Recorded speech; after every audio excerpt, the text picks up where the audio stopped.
Halo, selamat sore pendengar podcast Cas Nalar, sebuah saluran YouTube tempat kalian kembali mengisi daya nalar di tengah banjir informasi di Darmasraya. Kali ini saya sudah bersama dengan Pak Dedet. Bersama Pak Dedet, seorang program sekolah penggerak. Kalau biasanya saya hadir dengan Bung Dodi Widyananda, tapi karena si Bung ada urusan yang tidak bisa ditunda, maka saya akan berbincang-bincang dengan Pak Dedet tentang program sekolah penggerak ini. Selamat sore Pak Dedet, Bung Dedet. Kita memanggil Bung aja agar suara saya santai itu. Silakan perkenalkan diri dulu Bung Dedet. Terima kasih Bung. Ya Bung. Ikil ya. Pada semuanya, sebelumnya saya perkenalkan diri dulu. Nama saya Dedet Pratama, sebagai tenaga pengajar di Universitas Indonesia ya, dalam jurusan agama ya, Pendidikan agama Islam. Di dalam hal ini kalau kampung di asli di Sungai Duo. Sekarang di Kota Padang, rumah Padang ya. Kemudian dulu sekolah di S1 dan S2 ya.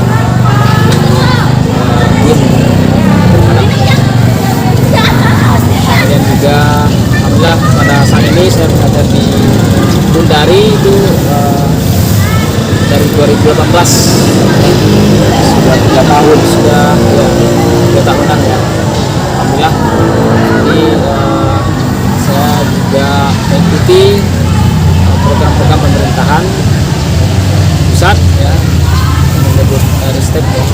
Dan hal ini tentang sekolah penggerak ya, pelatih ahli ya, sebagai pelatih ahli di sekolah penggerak. Itu tadi pendengar sudah berkenalan dengan Bung Dedet.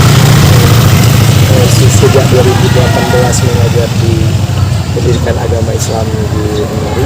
Ya, kita langsung saja karena di profil terakhir tadi Bung Dedet menyebut dia salah satu peserta sekolah penggerak. Lebih tepatnya pelatih ahli ya, sebuah apa ya, yang sangat prestisius, membawahi beberapa sekolah. Ini juga konten ini termasuk advertorial lah dari kami gitu. Oke Bung, ini saya ada beberapa pertanyaan yang telah disiapkan oleh tim Cas Nalar. Saya akan izinkan saya integrasi atau ya silakan ya, santai ya. Santai aja kita Bung. Oke, pertama itu Bung, istilah tadi jabatan Bung pelatih ahli gitu kan. Jadi bisa dijelaskan tidak pelatih ahli itu tugasnya seperti apa, wewenangnya gimana, cara menjadi pelatih ahli gitu. Baik Bung Iqbal dan semua para teman-teman di channel Cas Nalar yang semuanya nonton. Pada kali ini pertanyaannya tentang pelatih ahli sekolah penggerak ya. Apa sih itu? Iya, apa sih ya pelatih ahli? Pelatih ahli adalah yaitu berperan sebagai pendampingan sekolah-sekolah. Dalam hal ini kita adalah dalam kebijakan dari Bapak Menteri kita, Bapak Nadiem Makarim, Mas Menteri ya, Mas Menteri. Jadi sehingga depannya akan dijadikan sekolah-sekolah ini akan menjadikan sekolah penggerak seperti itu. Berarti itu ruang lingkupnya semua sekolah ya? Semua sekolah akan diapakan, itu bertahap gitu. Mulai dari tingkat SLB, PAUD. Berarti PAUD duluan atau SLB? Ya, SLB itu juga masih tingkat dengan jenjang pendidikannya, SLB, PAUD, kemudian SD, SMP, SMA ya. Jadi ini adalah salah satu gagasan dari Mas Menteri, sehingga merekrut pelatih ahli untuk mendampingi sekolah-sekolah untuk bergerak kepada kemajuan kemajuan pendidikan ya. Jadi sehingga di depan nanti ya pada tahap perkembangannya mampu ya, berdiri berdaulat. Iya, berdiri berdaulat ya, sehingga sekolah-sekolah semuanya berada dalam tingkat level yang lebih maju ya, 1, 2 atau 3 langkah ke depan gitu ya, sampai level internasional ya, organisasi sampai seperti itu.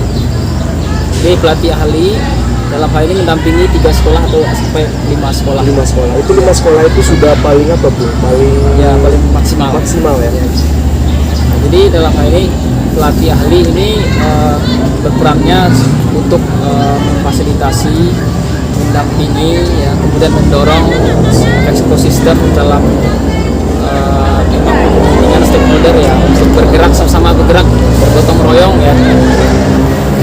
Kalau kita satu lidi saja ya tidak bisa, tapi juga kalau kita banyak lidi tentu kita bisa menyambung dengan bergotong royong.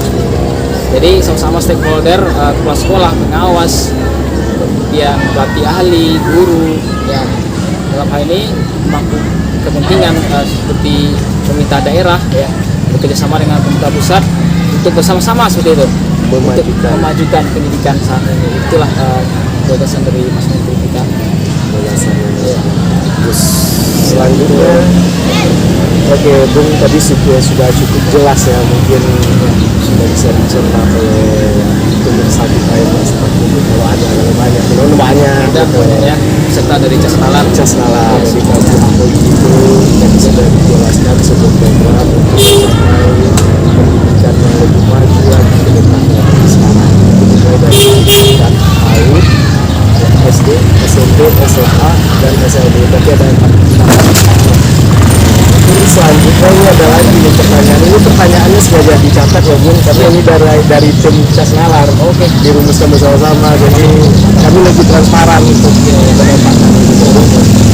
Kemudian Bung, yang ingin ditanyakan, apa sih esensi dari program peserta apa tadi? Guru penggerak gitu ya. Sekolah penggerak. Program sekolah penggerak. Apa sih esensinya? Jadi kasih komite ya, dan juga pemirsa Cas Nalar yang semuanya yang sehat ya, semoga semuanya sehat selalu. Jadi dalam hal ini esensinya ya,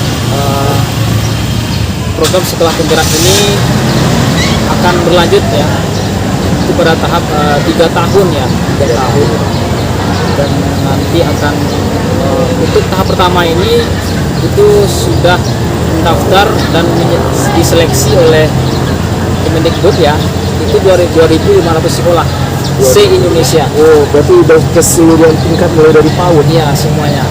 Jadi jumlahnya yang tahap pertama itu 2.500 sekolah. Dan nanti tahap 2 ini akan lanjut kepada 10.000 dan seterusnya seluruh Indonesia. Ya, dalam hal ini program sekolah penggerak bukan untuk bertujuan menjadi sekolah rujukan, menjadi sekolah unggul, bukan.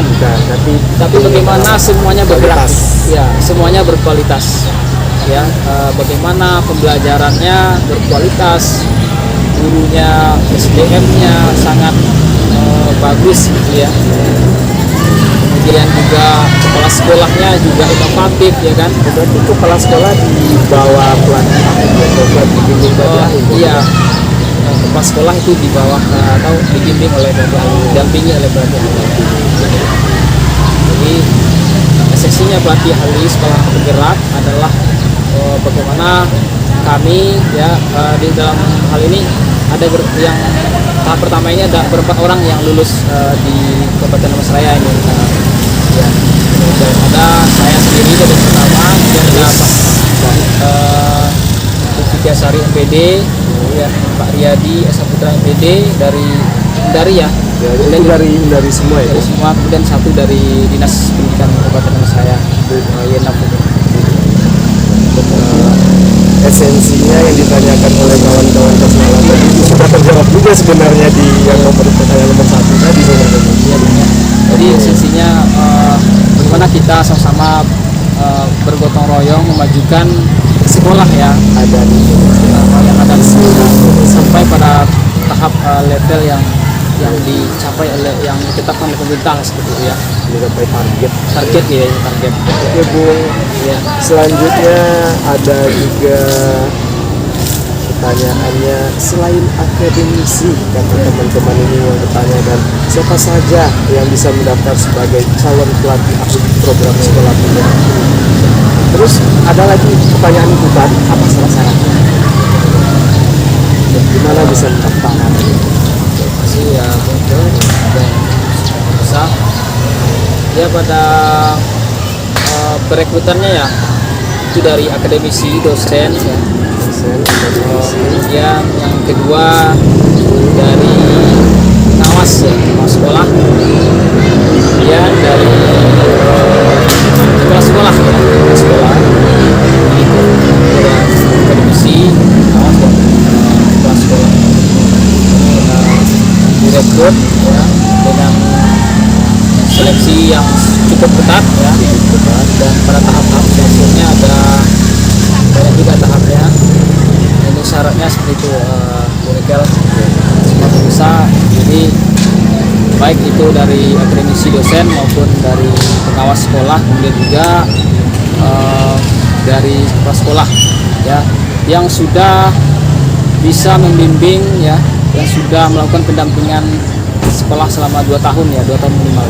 Nah, berarti teman-teman Casnalar selain akademisi itu juga bisa dari kepala sekolah, ada maupun pengawas sekolah yang telah memimpin sekolah selama 2 tahun. Ini ada satu lagi syarat-syaratnya apa saja, apakah ada batas umur gitu? Betul ya. Umur ya sudah juga ditentukan di situ di link apa pendaftarannya. Berarti ini sistem website ya? Sistemnya website dari website program sekolah daerah PSB.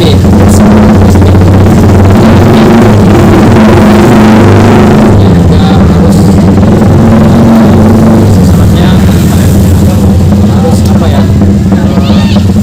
mendampingi sekolah 2 tahun ya, dan juga bekas-bekasnya juga dilapor ke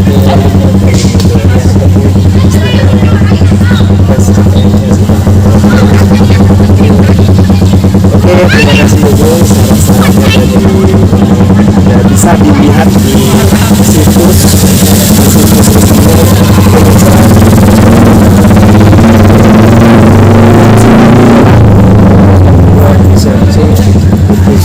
dari situs resmi ada syarat-syaratnya semua dari situ.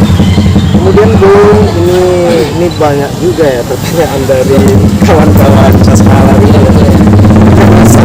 Apa ya, saking kritisnya untuk tanya terus.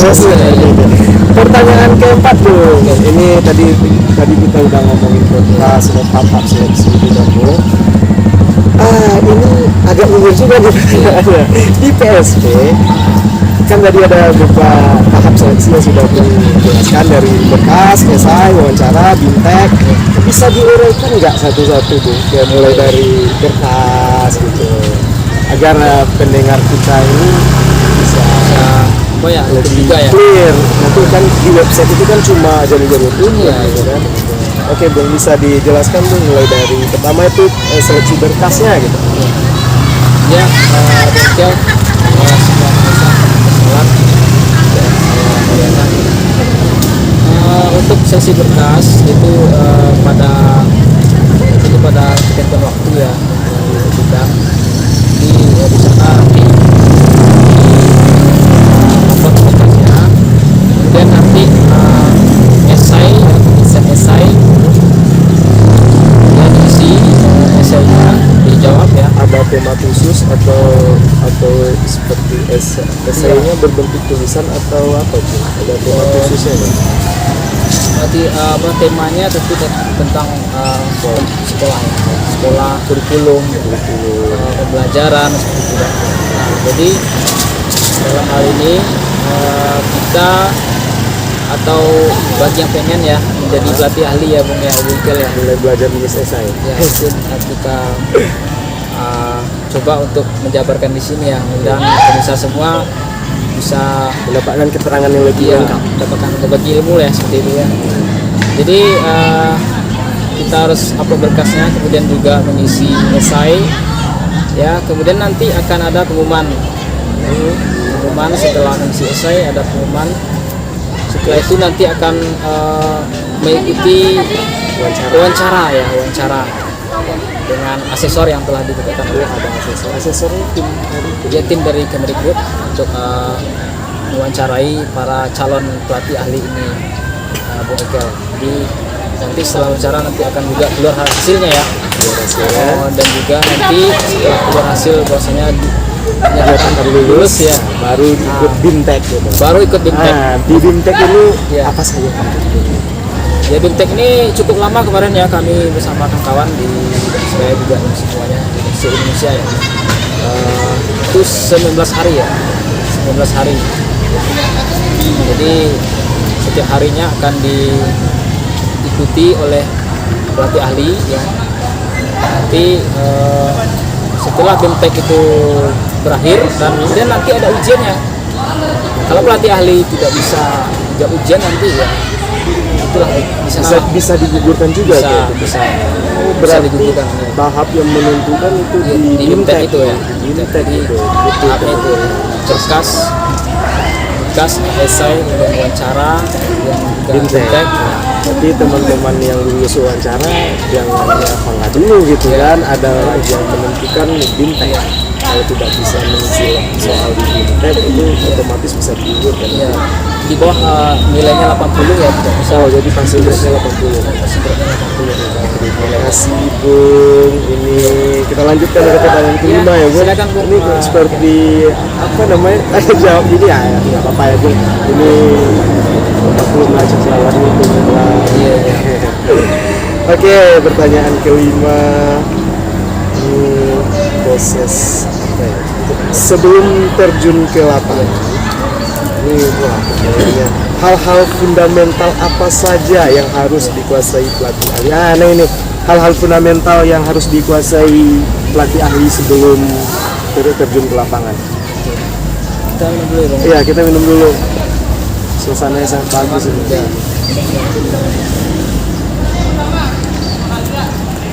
Oke Bu.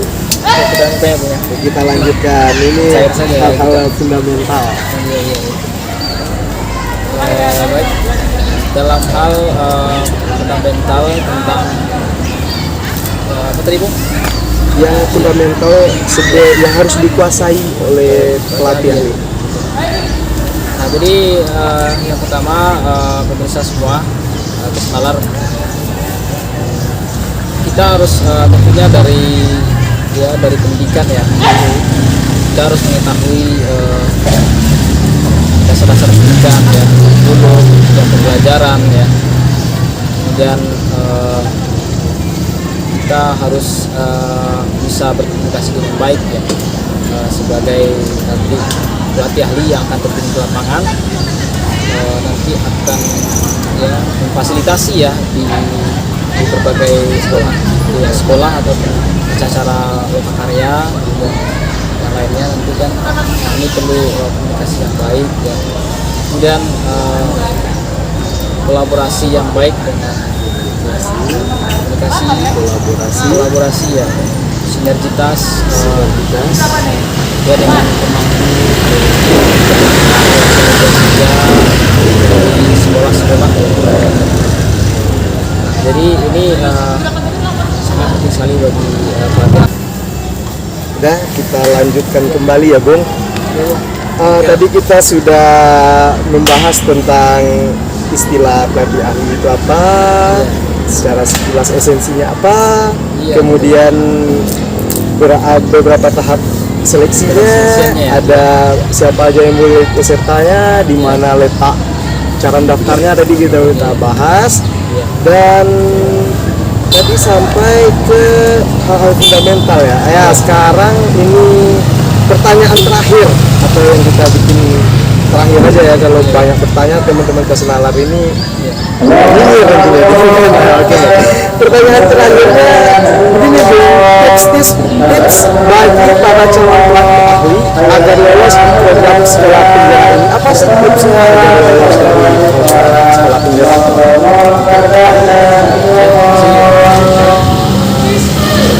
Untuk tipsnya ini ya, untuk bisa lolos sebagai pelatih ahli ya, pertama kita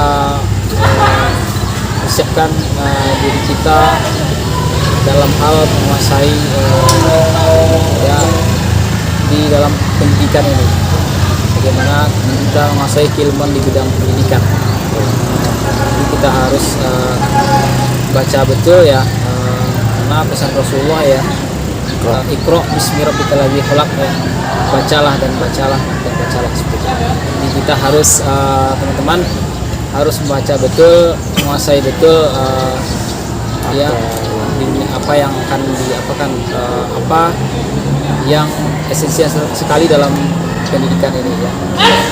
Oke, ya, sedikit intermezzo juga teman-teman Cas Nalar, dengan membaca kita sama artinya dengan mengecas kembali nalar kita di tengah hoax yang tersebar dan berita yang tidak berverifikasi. Ya, silakan lanjut sekedar intermezzo.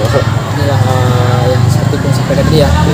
Betul sekali, itu sangat esensial sekali dalam dunia akademisi saat ini. Pendidikan saat ini perlu banyak membaca. Ya, boleh pengalamannya harus ada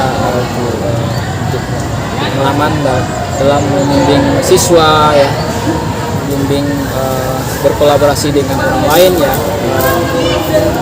untuk bekerja sama dengan orang lain ya di dunia mendidik seperti itu, baik di masyarakat ya,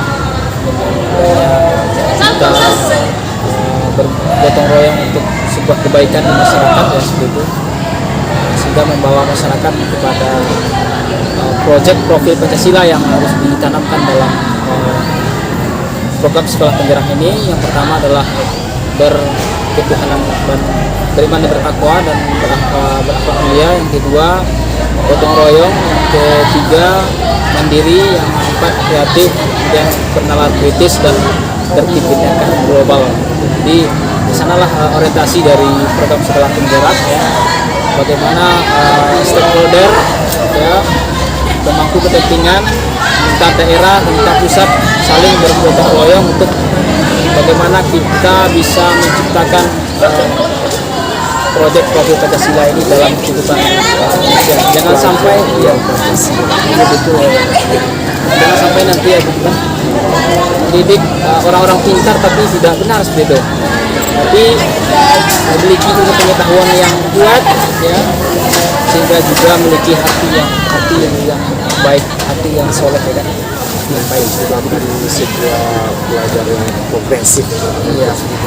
Jadi tipsnya itu belajar membaca, kemudian pengalamannya juga ada, kemudian juga ikut dalam bisa siap ikut pelatihan ini. Terima kasih Bu. Mungkin sudah terjawab semua ya pertanyaan dari yang dirumuskan teman-teman. Oke. Selanjutnya Bu, mungkin sudah sore juga ya. Atau ada yang ingin disampaikan ke teman kawan-kawan? Ada yang mungkin yang mau sampaikan silakan. Ya, bisa Cas Nalar yang kan, yang mana program sekolah penggerak ini adalah tugasan baru dari Bapak Menteri atau Mas Menteri kita, yang juga bekerjasama dengan pemerintah daerah dan juga semua stakeholder di dalam internal sekolah ya, baik kepala sekolah, orang tua, yang pengawas, siswa, guru ya. Jadi penting sekali bagaimana semuanya kreatif dalam dunia pendidikan ini. Jangan semuanya berorientasi kepada hasil proses ya, tapi juga dalam program sekolah penggerak ini adalah asesmen formatifnya harus ada. Jangan siswa duduk dalam hal angka saja, juara 1, Itu lebih holistik. Ya holistik ya, itu lebih holistik. Jangan sampai kita mengukur siswa dalam satu nilai rapor saja tapi sikapnya belum seperti yang ada di rapor seperti itu. Oke Bung, terima kasih banyak Bung. Ya mungkin ini berakhir juga setelah menjawab pertanyaan dari kawan-kawan CAS Nalar tadi. Terima kasih banyak Bung telah meluangkan waktu. Sama Bung. Pertemuan kali ini di Indari yang sangat cerah ini. Mungkin sekian dari wawancara kami sore hari ini. Saya ucapkan terima kasih.